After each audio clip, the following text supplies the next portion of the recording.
Dean Foster, science fiction writer, and Lynn Rush, paranormal romance writer and author.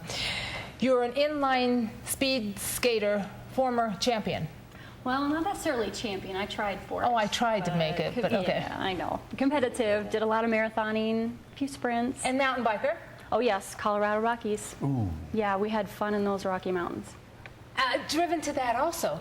You know, the drive, do you find that many times people who are creative in one area of their life, then you're driven in something else, that same drive transcends into other things? It really does. I played tennis in high school. It got me through college. I thought I'd still be playing tennis now, but then speed skating presented itself. And now writing, you know, and the driven and the dedication towards a goal is really the ultimate thing. There seem to be a lot of paranormal novels out there that are very successful right now. And then there are a lot of romance novels that are successful. What prompted you, and what prompts writers in general, as far as you know, to combine the two genres? Why romance with paranormal? Well, you get the thrill of a romance, right? Just like I said earlier, first kiss or first meetings, the electricity, right? Then you throw a little bit of paranormal into that, whether it's demons, angels, guardians in my case, vampires. You know, the vampires are hot right now. It just adds an extra layer, right, of fantasy and escapism and excitement. Alan, 118 novels, we will not profess to think that we can even name them all right now. I'm not sure I can name them. Okay, but some novels that really play in your mind as the author as your favorites. Maybe doesn't always translate to the audience's favor, but your favorites. Well, as you know, I love to travel. I wanted to be Sir Richard Francis Burton, but it's the wrong century for that sort of thing. But I've done the best I can. So I like to say that I write to travel, I don't travel to write. So my personal favorites are books that have come directly out of travel experiences. Books like Primal Shadows, which is set in contemporary New Guinea, or Midworld, which is set in a world that's all rainforest.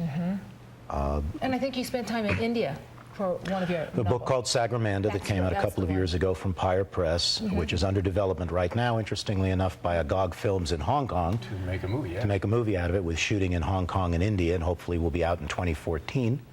But we'll see, you know how that works.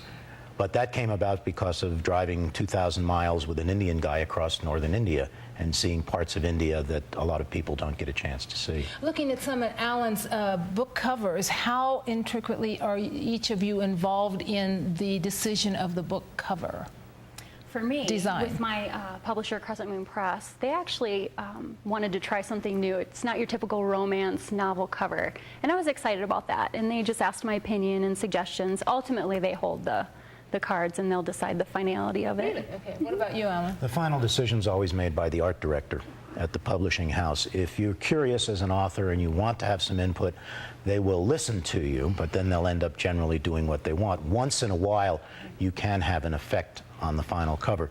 I had a proposed cover come out for a book of mine many years ago that was just awful. It was beyond atrocious. It was done by a Hollywood matte painter who had never done a cover before. And it was a perfectly competent piece of art, but as far as it related to the book, it was just awful. And they actually changed that. With the current trilogy, the Tipping Point trilogy, the original cover came out and it was basically a portrait of a human, an eye manipulated to look like an insect eye, except it was on a human being. And I kind of threw up my hands at it and said, well, that's very striking. It doesn't really say a whole lot about what's going on in the book, but it is very eye-catching, no pun intended. So I suggested to the publisher, I said, look, as long as you've done this, why don't you continue on with that motif through the next two books? It'll be very simple to do, and it will relate to what's going on in the books. And so that's actually what they've done with the second book, which just came out Tuesday, and the third book, which will be out in November. So you're both still writing, active, prolific, firing people up? I'm a storyteller. And Lynn's obviously a storyteller too, and that's what we do. We like to tell stories. I'd tell stories if nobody paid me. AlanDeanFoster.com and LynnRush.com. Always a pleasure. Thank you, Lynn. Nice to meet you. Talking with both of you. Pleasure. When we come back, first things first and immunizations, talking about how very important they are. You stay right there.